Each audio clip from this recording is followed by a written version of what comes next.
Hello, magandang araw sa inyong lahat. So, kumakalat yung ah, pagko-congratulate kay Ma'am Alex Ayala, 'di ba? Lahat tayo proud, men. Yung sa achievement ni Ma'am Alex Ayala. Kay ate ko yun eh. Anyway, meron nagva-viral, no? May nagva-viral na parang post na binabash si yung nag-post. Ito yun, no? Nakalagay dito, Alex Ayala's ex-teacher under fire for mema content about shared past. Mema daw. So, ito yung post, no? Tingnan nga natin. Ito kasi yung pinost eh. Sabi dito, ayan, no? Proof lang na naging student kita, Alex Ayala. So, sabi nung mga tao, sabi dito sa post, no. Alex Ayala's pride burns steady as Filipinos continue to celebrate her success. Among them is thread user Mika or Micah Miranda Esguera, who proudly shared her past as the Wimbledon star's former teacher. Proof lang na naging student kita, sabing ganon. The post drew sarcastic responses, with critics pointing to the tendency to milk gatasan. Hindi naman, okay lang naman yan. Siyempre, sikat eh. Ano ba? Parang hindi na kayo nasanay na pagkasikat talaga, kinukontent talaga yan at pinopost. Lahat, ako, personally, wala akong nakikitang masama din eh sa post na to. No? One user retorted, kakilala ng kakilala ko ang kakilala ni Alex Ayala na pumunta dun sa kakilala niya. Kaya dun niya rin nakilala yung kakilala ng kakilala ni Alex Ayala. Similar reaction surfaced on Facebook and X where users noted Wimbledon's social accounts has increased their Ayala content following her victory. Ano yan? Hindi lang naman kay Alex Ayala nangyayari. For example, ngayon ano ba ang nangyayari ngayon na trending? Yung kay BP Sara, yung kanyang impeachment trial, 'di ba? O marami din ako kinontent ko din 'yon. Yung pagkakahuli kay Marcoleta, 'di ba? Kasi nga trending, hindi na maano 'yon. Hindi ko nga naiintindihan eh. Ano ba 'yung bawal ba 'yon? Bawal ba na i-content 'yan? Si ate ko Alex Ayala. Replies to these critics, however, rallied behind Esguera's emotion for Ayala's win. Bakit may hate comments? Tayo ngang nanonood, nabasa lang na ang winnings niya nabasa lang ang winnings niya sa news na proud na. What for pa kung nagkaroon ng short or personal encounter sa kanya? And ramdam ko ang saya mo, ma'am. Ang saya mo, ma'am. To netizens remark. Wala namang masama doon. Kung talaga naging estudyante niya, sino ba hindi magiging proud doon? 'Di ba? Kahit ako din naman, siguro kung naging kapitbahay ko yan, or halimbawa, dating nangutang sa tindahan ko yan. Ito yung nangungutang sa akin dati. Hindi, iba naman yon. Iba yung pag-eepal, Ito kasi, positive naman ito. Hindi katulad ito nung halimbawa, for example, yung may pagka-bitter, for example. Alex Ayala, yan yung natatandaan ko. Yan yung balahura na kapitbahay namin dati. Yung mga ganon, yun hindi maganda yun. Pero kung ito, wala namang problema ito eh. Kahit nga siguro, let's say halimbawa tindera ng isda sa palengke at naalala niya, ay si Alex yan yung madalas na suki ko sa tilapia. Laging bumibili sa akin ng tilapia yan, proud na proud ako niyan. Wala namang masama dun eh. Kung may personal connection sila dun sa tao masama ba ipagmalaki yon?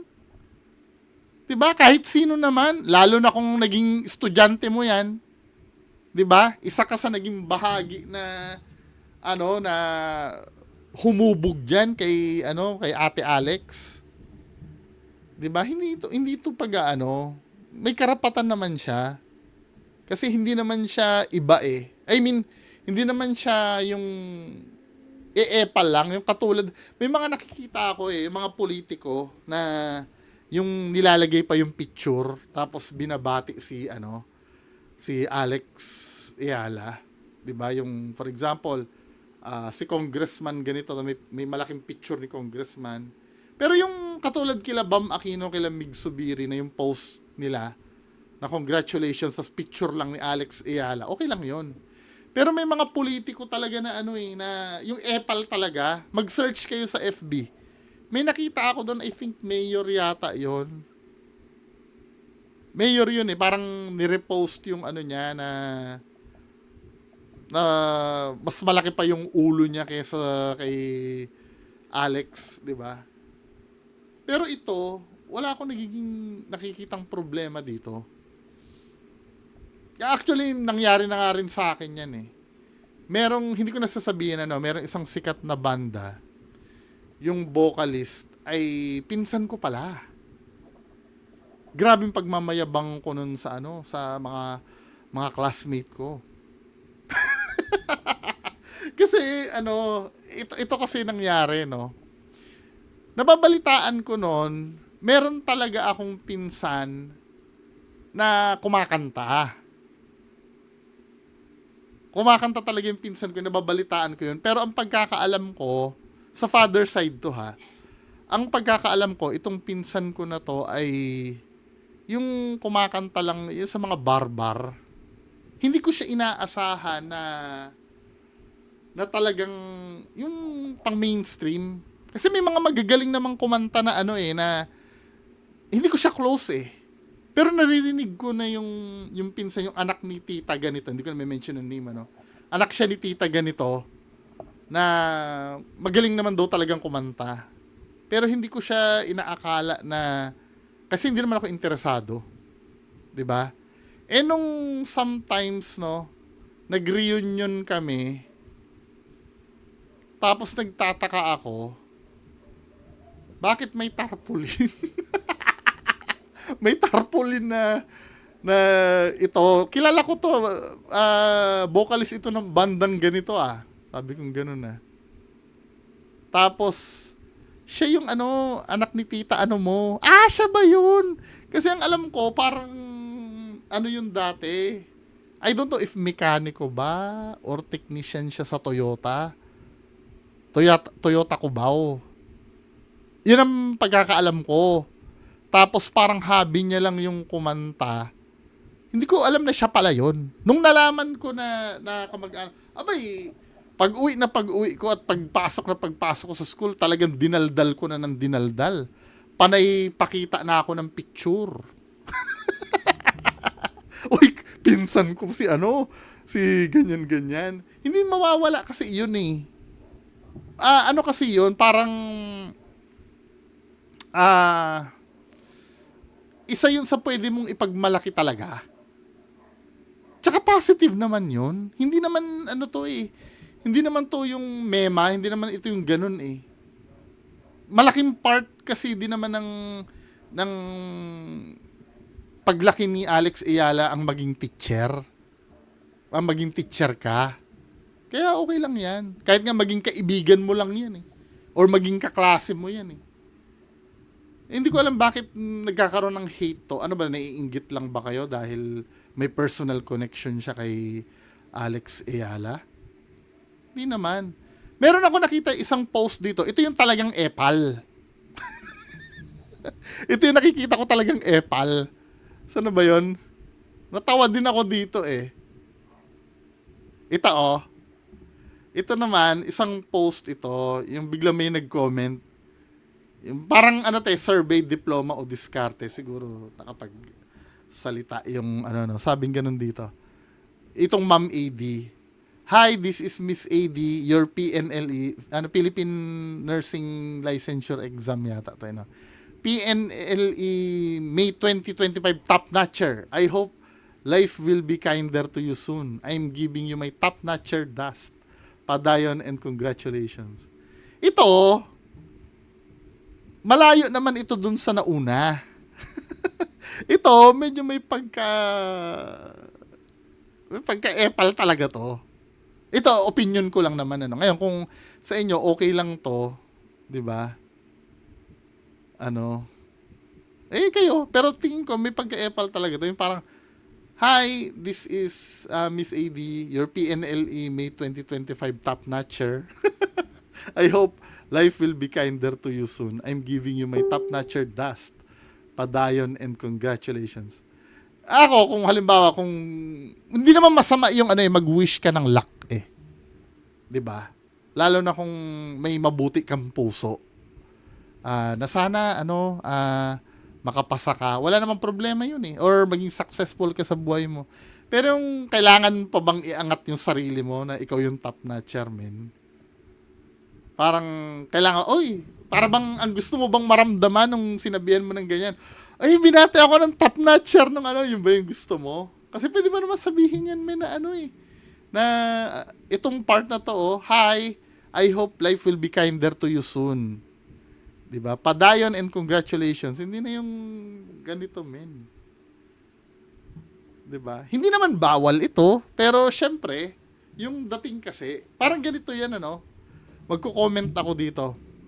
Hi, si Bungo TV to ang pinakamagaling na vlogger.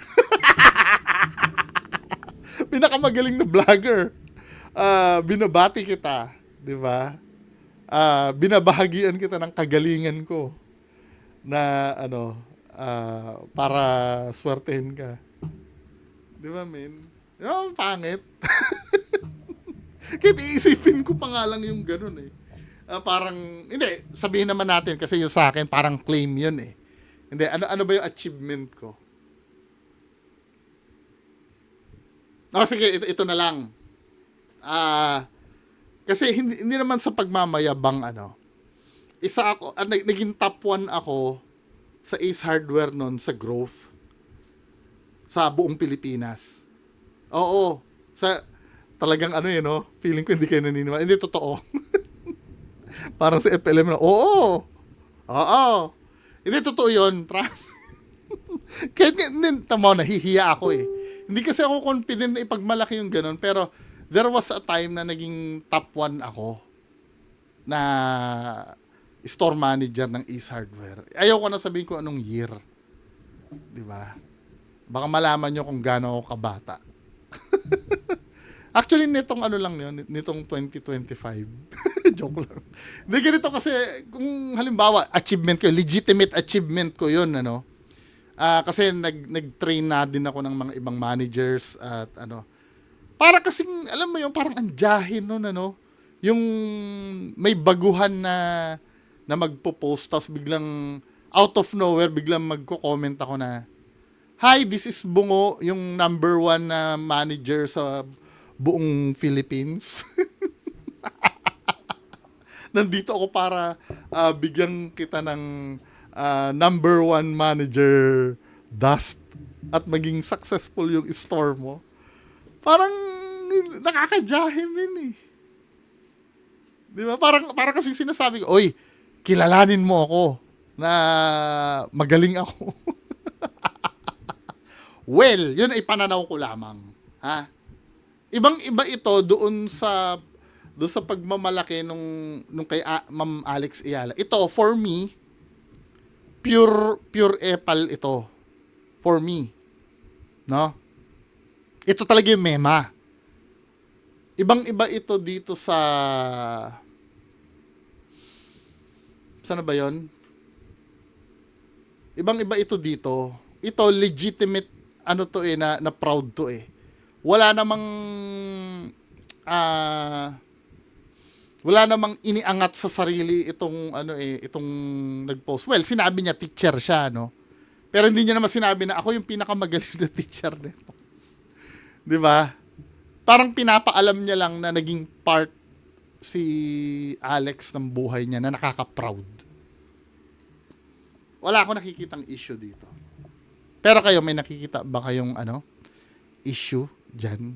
Paki-comment na lang po sa baba. Ako nga, tinuturing kong kapatid si Alex Ayala eh. 'Di ba? Hindi, I mean, mas pinili ko na lang manahimik. Oy, joke lang. Anyway, so yan lang muna pag-uusapan natin. Comment kayo sa baba anong tingin nyo sa ganitong bagay. Magandang araw sa inyo lahat. Bye-bye.